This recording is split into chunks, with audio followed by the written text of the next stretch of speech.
Hello and welcome to Computer Class. My name is Dave and today we're talking about HTML attributes. Now, to prepare for this lesson, I would encourage you to navigate to w3schools.com and click on their HTML tutorial and then click on the HTML attributes tab.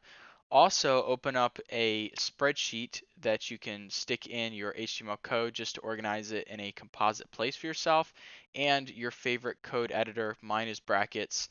And do all of those things, as well as don't forget to drop a like down this video, maybe a comment in the description about what you learned today, and subscribe to the channel to support what I'm doing here as well.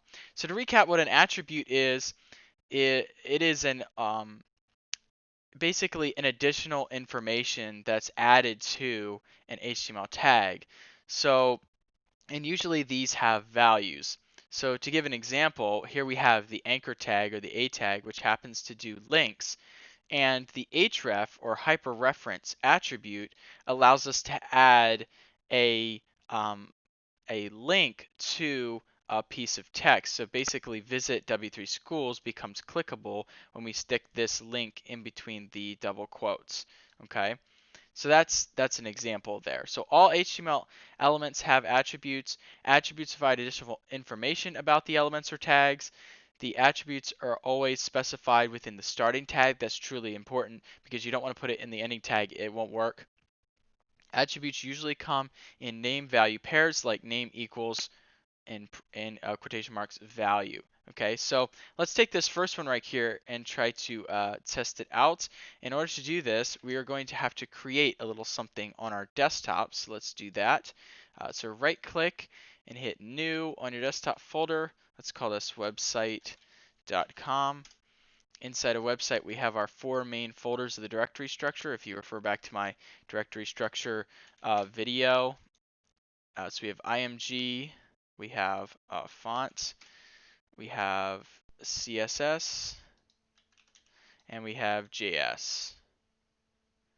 Okay. All right, those are our four main folders. And then we want to save.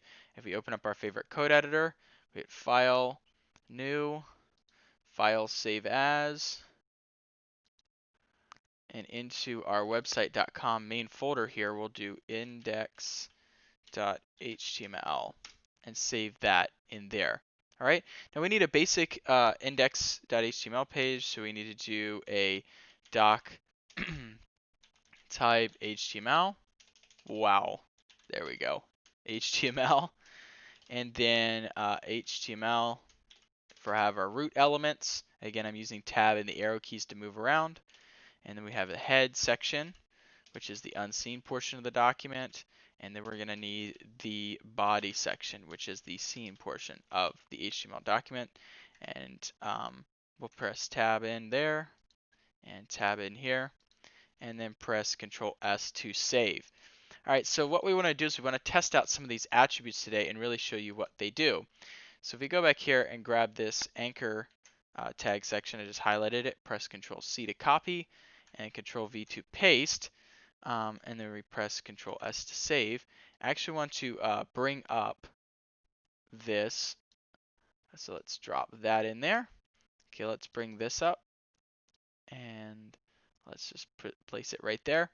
So you can see, here, let me do it this way real quick. All right, so here's our code right here, and then we have a link. If you click this, it actually goes to W3 Schools.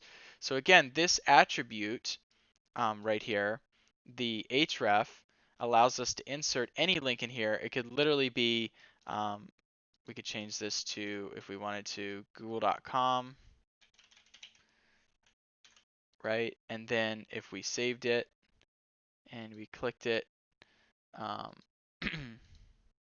don't know if we reloaded the page. Give me a second. Reload the page. And there we go. It takes you to google.com. So make sure you refresh the page if you change the code. Lesson learned, right? All right, next one. And again, we already have that one in our spreadsheet. If I go back here and pull this up, I already talked about links. And so the link, the attribute is already in there. All right, moving on. The next one is the SRC. and that is attached to the image tag. So if I copy this, now the key is that you have to use a absolute URL or a relative URL here, and I talked a little bit about that in one of my videos in the past. But and a absolute URL links to an external image that is hosted on another website. It says it right here. Okay, so for instance, if I was to link to this image stored on W3 Schools web servers, then I'd be able to put in that link. A relative URL, however, is stored in a folder on your web server with your other files, which is why I created a folder at the beginning of this tutorial. So let's actually do that. Let's actually write the code for this. So img to get the image, src source equals, and let's just call it 1.jpg. But the problem with this, just ending like this, is you would normally put your image inside of a folder. So let's actually put the image inside of a folder, and the folder we called is img. So img slash, and that's what we're gonna press save on that. So let's actually put a folder in our img folder there. I'm gonna go grab from my pictures, my computer class online. Actually, I better do .png. Now that I do that, and I'm just gonna right click and name this 1. Okay, .png. So I need to change this real fast to png. There we go. Save, and then when we load the page,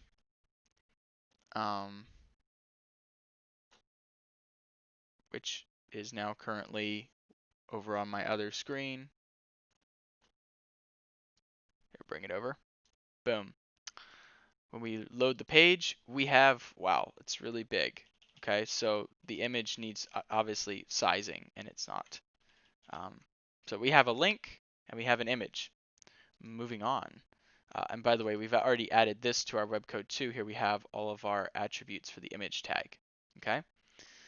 Moving down, the height and the width need to be added. So let's actually give a height and width to our thing. So height equals to, that's to 1920 px, just for the sake of this illustration. And width, it's to 1920 by 1080, which would be a reasonable size for a background. Load that back up to see how that attribute looks. And wow, it really squinches everything. So maybe that's not the right size that we needed to do. Maybe we did the opposite that it should be. Let's put it over here, shall we? Let's see if that does it. Save. And coding's kind of all about figuring things out. And there we go. 1920 by 1080 is the size of this backdrop, so it'd be the best size for it. And you could do any sizes that you want with those two attributes. Okay? Moving down to the alt attribute, basically the alt attribute describes what the image is in case it doesn't load because the internet connection is too slow or something like that. So you should always drop that in here. So alt and equal to C computer class online background. That's the description. And so there we go. It's not really going to do much, but if this doesn't load, that would be in its place. That would be the description that would show up there. Okay. All right. And again, we also have all of that in our, oh yeah, we have it in our spreadsheet already. Okay, moving on. The style attribute. Now the style attribute I think is a new one. I don't think I have it in here yet. No, we don't. So let's grab it and copy it and throw it in to our code. Okay, just gonna drop it in. Style attribute. Okay. And basically what the style attribute does is it allows you to do insert CSS, and we're going to talk about this in a later lesson. There's a CSS tab coming up, but it allows you to add styling directly to the HTML element that you are working with.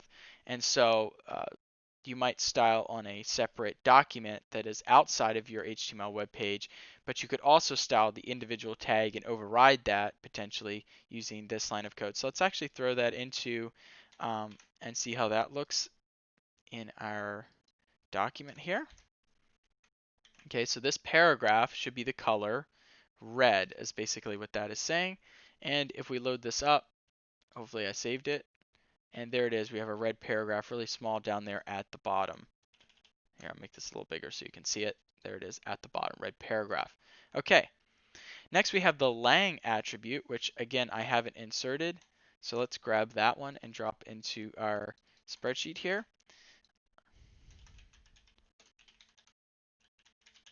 The lang attribute assigns a language to your HTML document. So it's very important to stick that in. What we'd want to do here is do lang -en, I forgot the en-us, and assign a language. There's every language has its own country code. You can look those up online for HTML, and you would want to put your country's specific code in there to make sure everyone knows that this HTML document is using that language by default. Okay, the next is a title. So I'm going to grab that and drop it into my spreadsheet here. Title attribute. And this attribute allows for hovering effects. So when I drop that in here, okay, and press save, and reload the page and scroll down, when I hover over this paragraph, you see it says, I am a tooltip. And I could have put anything in this. You can write anything in between these quotation marks, and it will say whatever. I could put, I'm Batman, and bam, it would be there. Isn't that really cool? Okay. All right, moving on.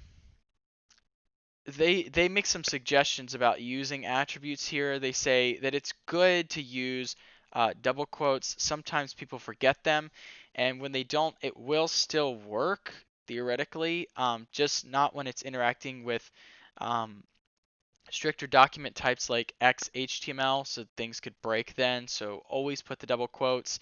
Again, it might still work potentially on your page, but still put it even so because it's good practice when writing HTML.